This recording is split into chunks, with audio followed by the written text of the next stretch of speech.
To approve the minutes from the June 7th committee meeting. Can I get a second? Second. Second by Mr. Neff. Roll call. Mr. Capel, Yes. Mr. Neff, Yes. Mayor St. John, Yes. Mrs. Cooper. Yes. Right. All right. Rushing right through the visitors section with nobody listed and nobody sitting in the audience. We go on to unfinished business, thoroughfare traffic control planning. We've got the grant for the Safe Streets for All. All right, so we talked a little bit about this at the last meeting. You guys gave the approval to proceed with drafting an application. So what we have in front of you is the proposed application to submit for the Safe Streets for All program. So we've not sent it in yet. I think it's due. It's the end of the 10th on Monday. There you go, due on 10th. So just kind of recap what's being proposed. So we're proposing $150,000 planning and demonstration grant. Focused on pedestrian and cyclist safety, reducing traffic crashes, promoting a greater safety culture in the city of Sunbury. We are proposing to develop a comprehensive safety plan as a part of the grant. Among the topics, or this was one of the topics discussed at the strategic planning retreat, at least kind of the notion of traffic and managing traffic. So hopefully you feel like this is consistent with that priority the council had identified. It does identify a recent fatality that occurred at 37 in Hawthorne, and then tried to put some metrics to that. The fatality rate of 2.7 people per 100,000 population. So that's the data point that's in there. But maybe more importantly, there have been 289 crashes in the city of Sunbury between 2018 and 2022. 20% with that fatality that I mentioned or injuries.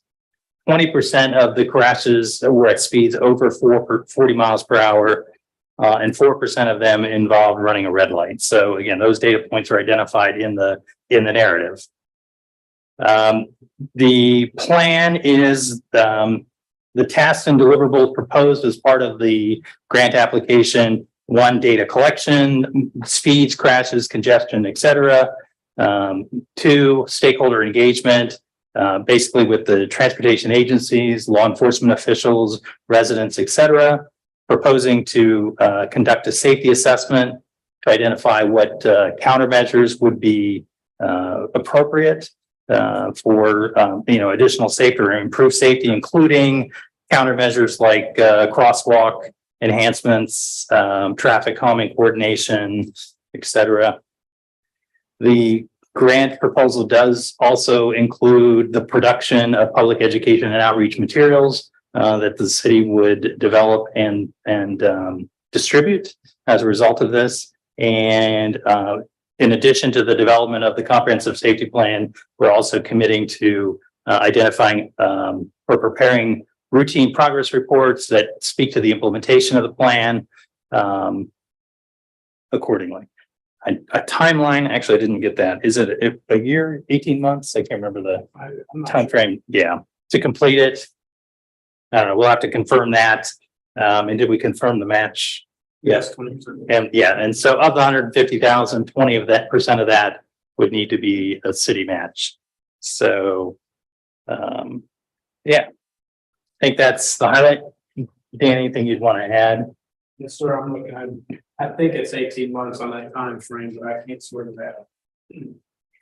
that. Okay. We still need to do a little bit of work to have the grant application completed, but we're working on that. And if the committee is okay with it, like I said, we'll proceed with submitting the application by Monday. Questions, comments? You may have covered this, but how much of the total cost would we be responsible for? 20%. So 30,000.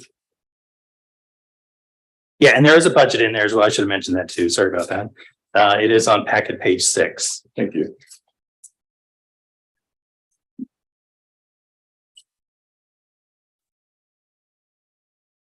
So when we're looking at data points, when we're collecting data on cyclist behaviors, pedestrian behaviors, what kind of things are we looking to see? If we have any information from other municipalities that have done the same kind of thing, what sort of patterns are we looking for? What kind of things do you notice? What's the type of data that gets gathered there? Typically, it's violations. Okay. Speeding, stop signs, the things that he was mentioning, particularly fatalities or any casualties. Where they happened, time of day, whether it was peak or not peak, obviously location, and then any ancillary information that may go with any of those specific incidents. And police keep them, Morpsey has some data as well. They'll look at average daily traffic through the different corridors as well. So it's more stuff we already have record of, not somebody out watching the streets. Right. Watch the crosswalks and see who messes it up. I mean, it does also indicate though that we'll gather some additional data Right. on speeds, for example. I mean, that's a good example of one where we would maybe be more proactive about gathering that data than we've been up to this point. Yeah, there's $10,000 in there for studies and surveys.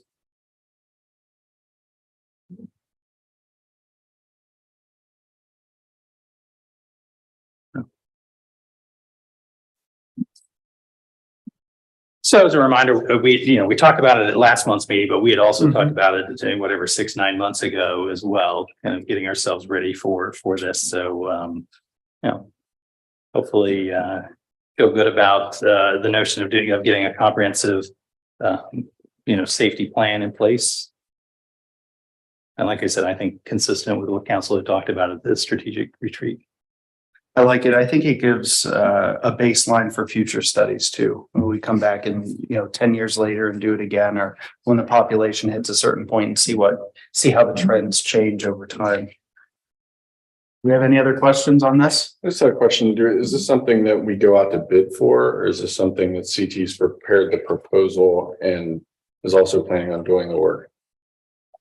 Yeah, I don't have a proposal, but I was contemplating this is an in-house project.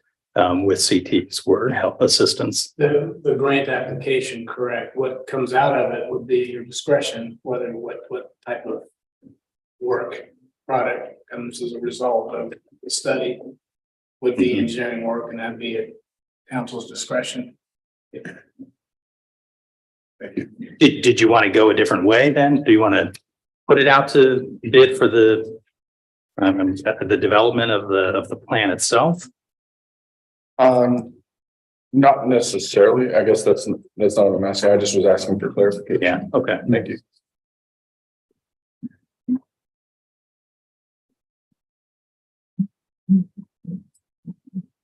All right. How long until we find out if we've received the grant? I don't know. I'm sorry, I'll let you know. We think you'd have a vested interest in this with it going to your bottom line.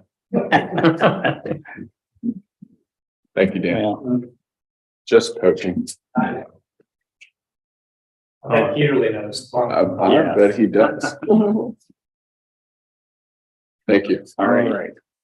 Next topic is an update on the fiber network.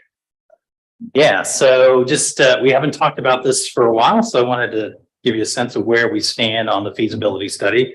So again, as a reminder, we had engaged Deep Fiber Strategies to help us develop a strategy around providing fiber to every address in the city of Sunbury. And they have been working on this project since that time. I do anticipate that I'll be able to give you the final report at next month's meeting. I know we've gone back and forth with a couple of edits or a couple of versions. They're very, very close. So I'm confident this will be ready. The full report will be ready for the next meeting. But what I did want to do is pull out of the report 3 maps that I think are interesting and I think really are kind of fundamental to what the report is going to say, just to give you a little bit of a preview. The first one on packet page 7, this map and the coloring is a little bit difficult, but the detail behind it will help us. And that is what they have done for us, identified other fiber providers that are in and around the Sunbury area. So you can see there's a lot happening to the left of Allen Creek, but there is certainly activity happening in the city of Sunbury already. And what you see on the left-hand side are the names of the providers who have fiber in the community at the moment. Now, having said that, you'd say, well, but I know Consolidated's here, and I know that Horizon is here as well. Horizon is consolidated at this point, and we know that AEP is here as well. Although I think mostly as a dark fiber provider at the moment. So I've got a little bit of work to just make sure I understand, how they connect here. I think I know which one represents the consolidated one, but I don't want to guess at that in public. So that's the type of thing that we'll be more clear on, I think, at the next meeting. But what you can see is that there are a large number of providers, again, not all the same scale, some more significantly involved than others, but we do have a fair amount of providers in and around the Sunbury area, and there's a fair amount of fiber flowing already, certainly along the major corridors into and out of Sunbury. So that's what the first map shows you. The second map that I pulled out of the report on packet page 8, the recommended fiber zones for the city of Sunbury. So one of the things that we had asked the provider to do is identify, again, a method for getting fiber to every address in the city of Sunbury. So to do that, one of the things they've identified are these series of zones in which you would kind of attack the individual addresses, if you will. And each of the dots on there is meant to represent an address. Again, it's a point in time, so that's changing all the time. But for example, the lower right-hand corner, the older portion of Sunbury, a lot of density there. Not only have they identified this as a zone kind of in and of itself, and it doesn't mean that it operates independent of each other, but that the way you would supply this segment of the community would be a different strategy than maybe what's to the far western side of the city itself. Here it's probably going to be more of an aerial process. And again, with the density in place, it's probably where you also would probably start providing fiber if the city were to provide its own fiber network. You say aerial, just running along traditional power. Power poles. Yep, exactly.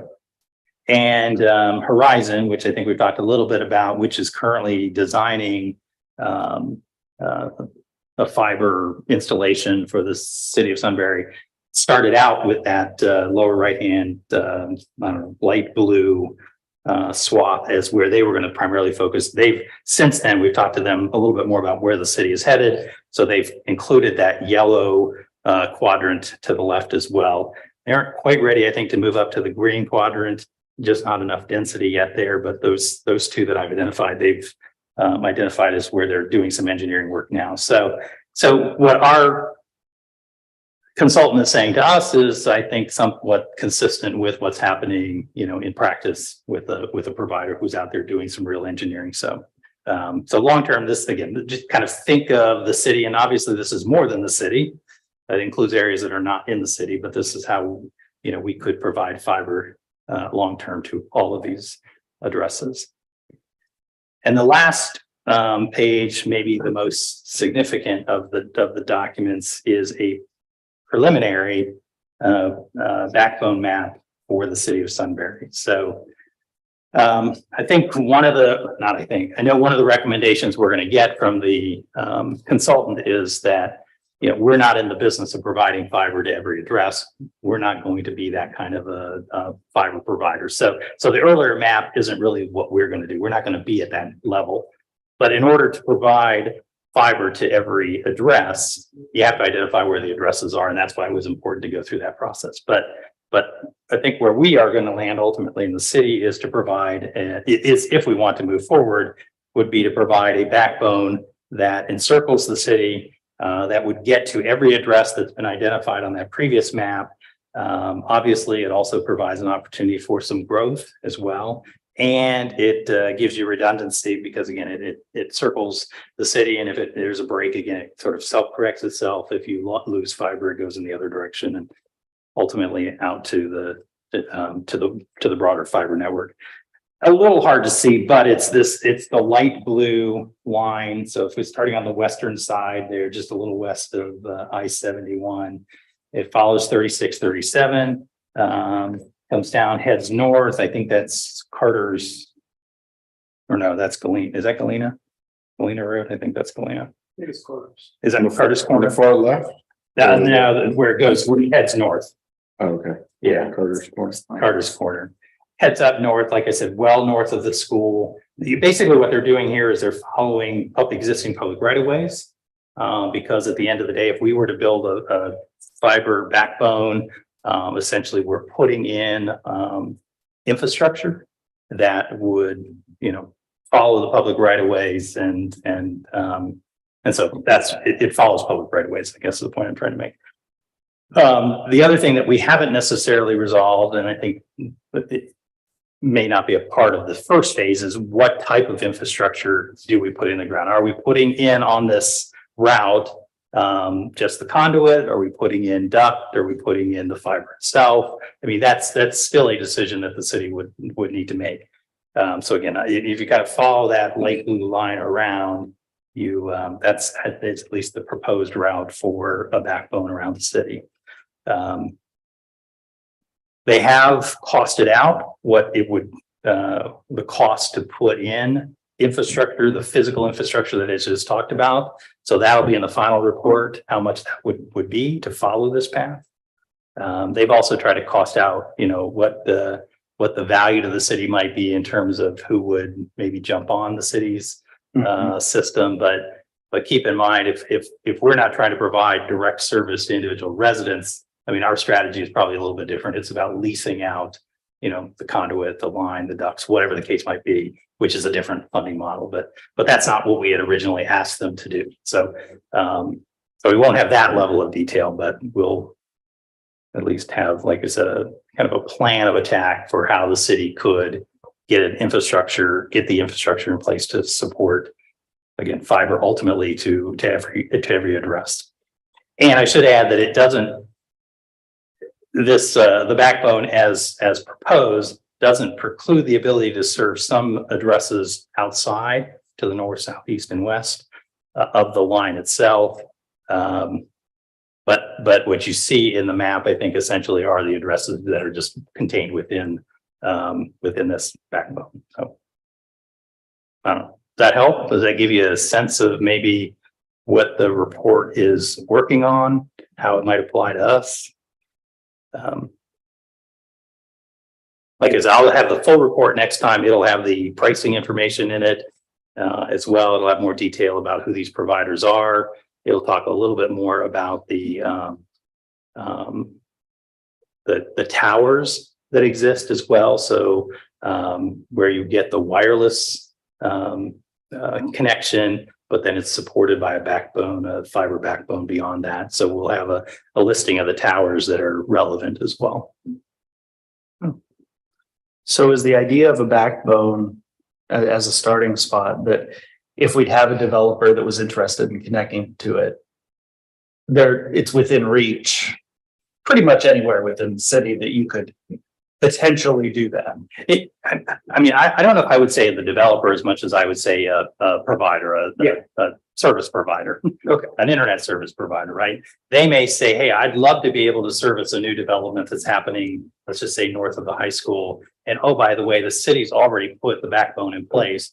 I don't have to put the backbone in place. Now let's talk to the city about leasing out a portion of what it's already got in the ground.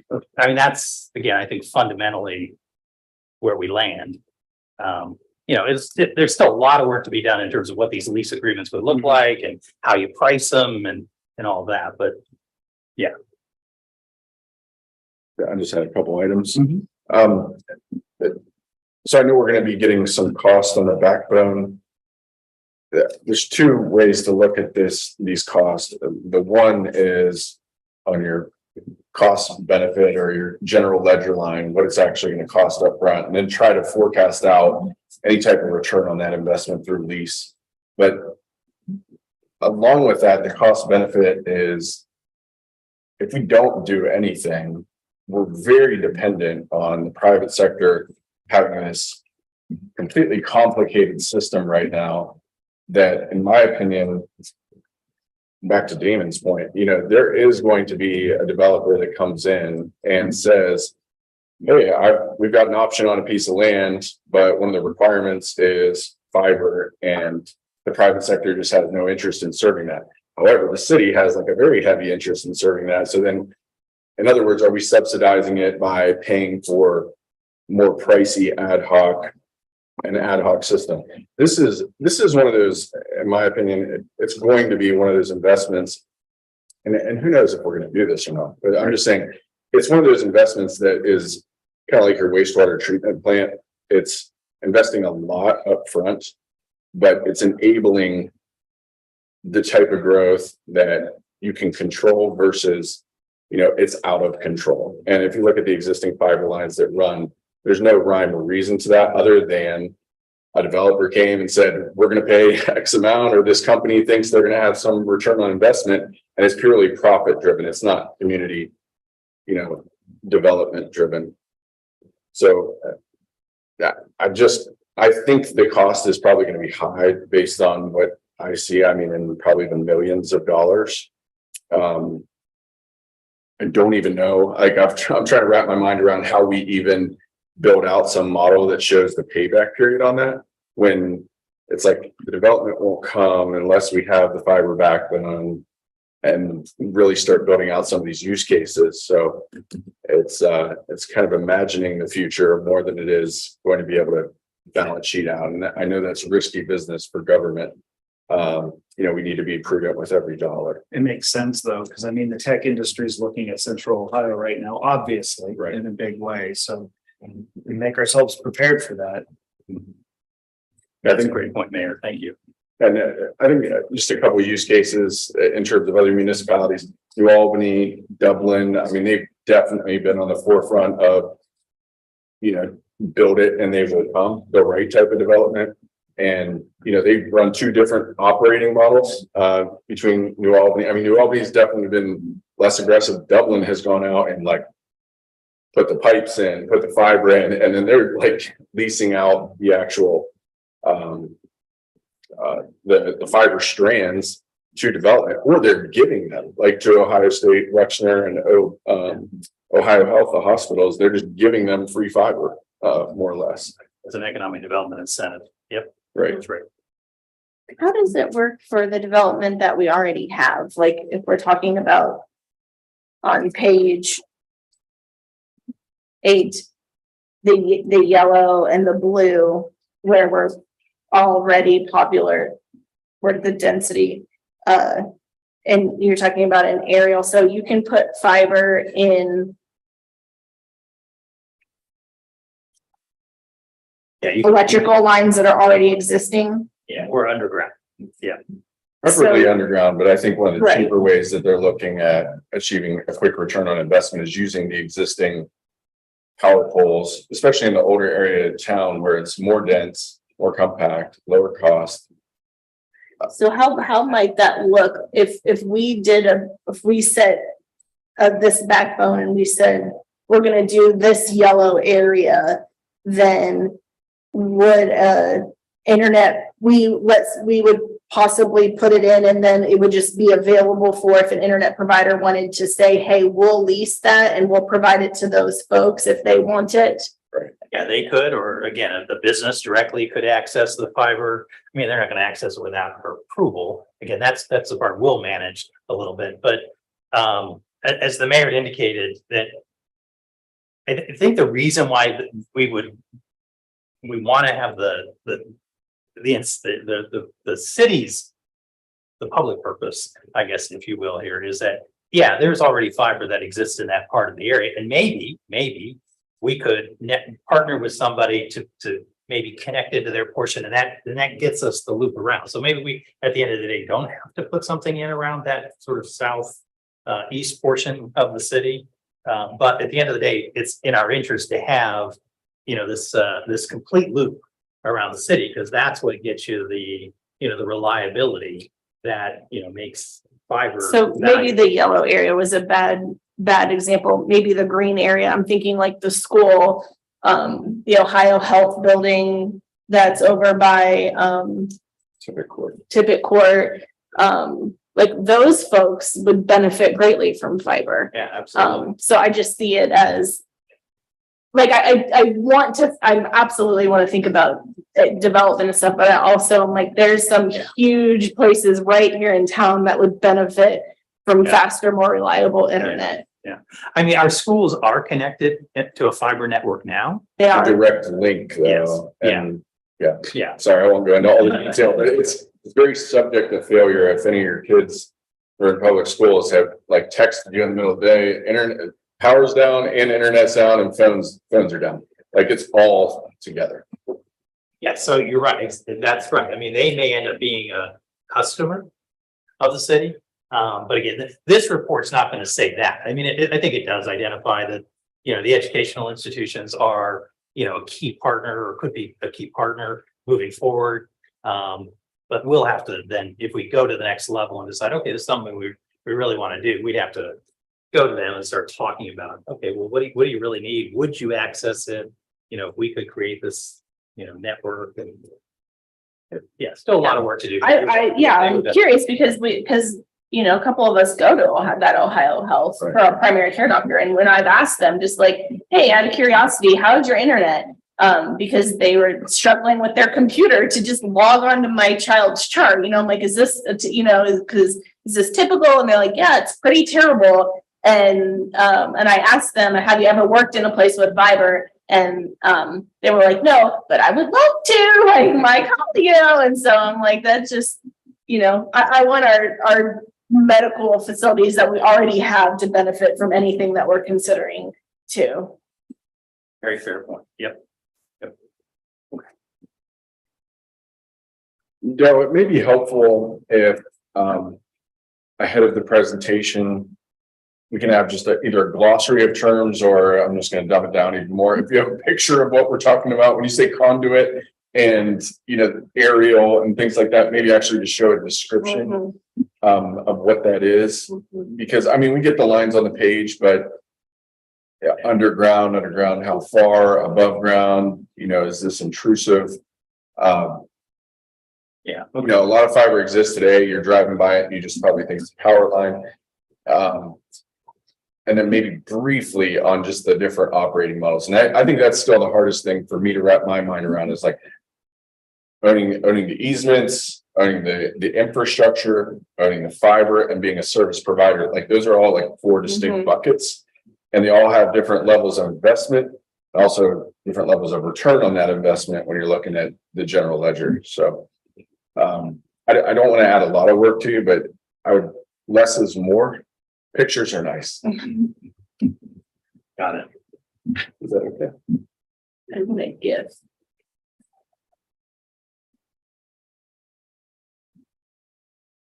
And great work on this. I know that you've been meeting with this team for months, and great job on refining it to this level.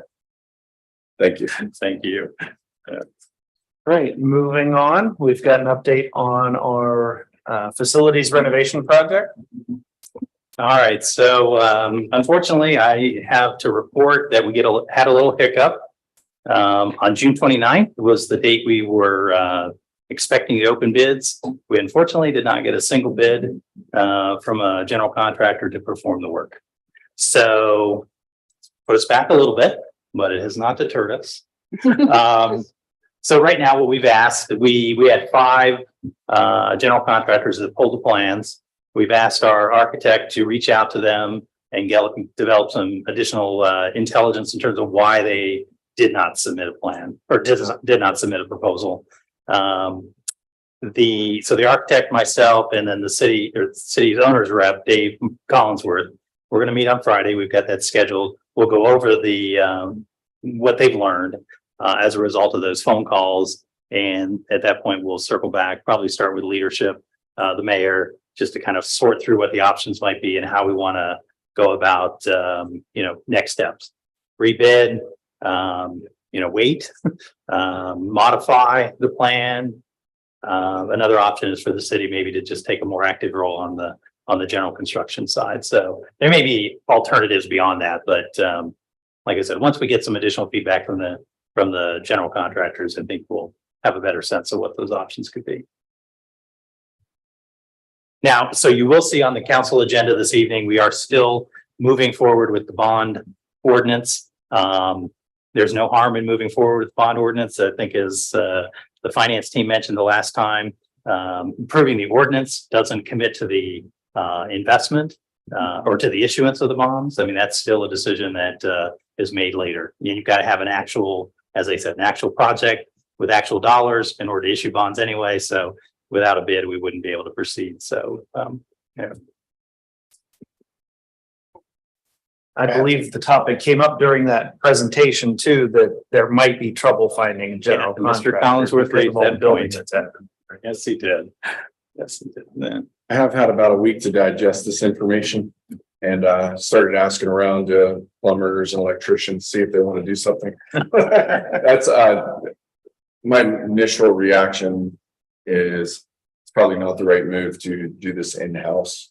I mean, the opportunity cost of pulling staff away and I mean, to be honest, no offense, staff, I don't know that we have the skill set for that. Wow, you're being moved around. Oops, Amber got the biggest office, sorry.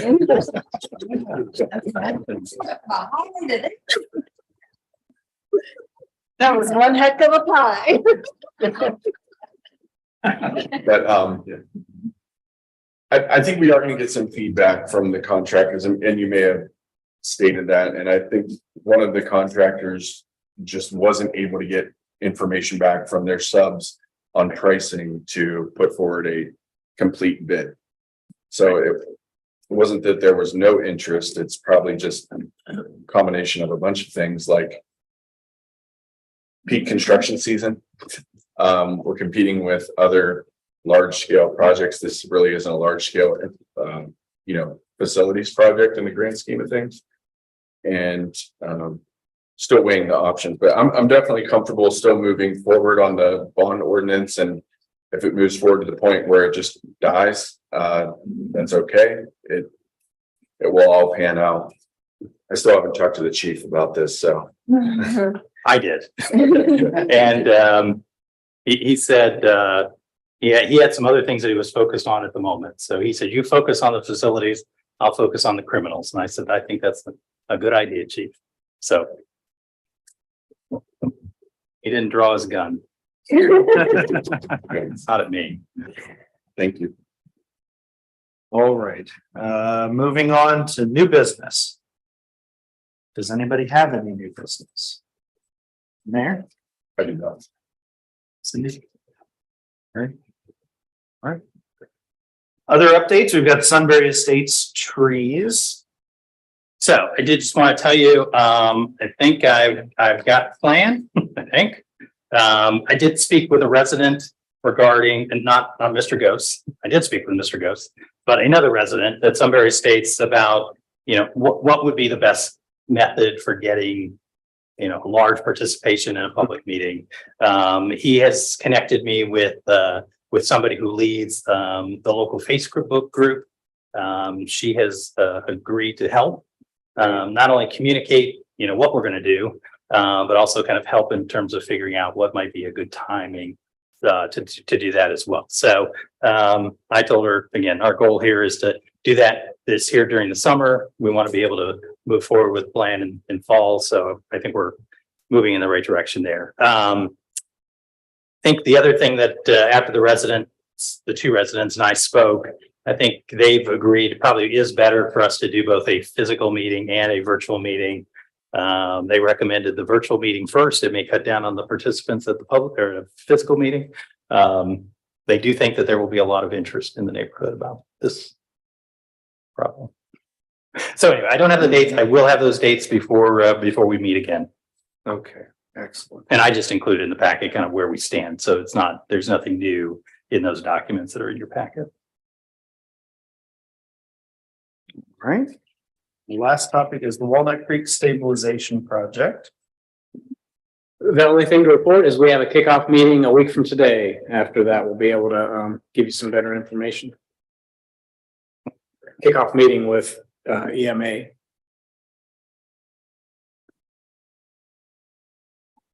County EMA? I believe it's a state and county, but we're meeting with the state. Okay, great.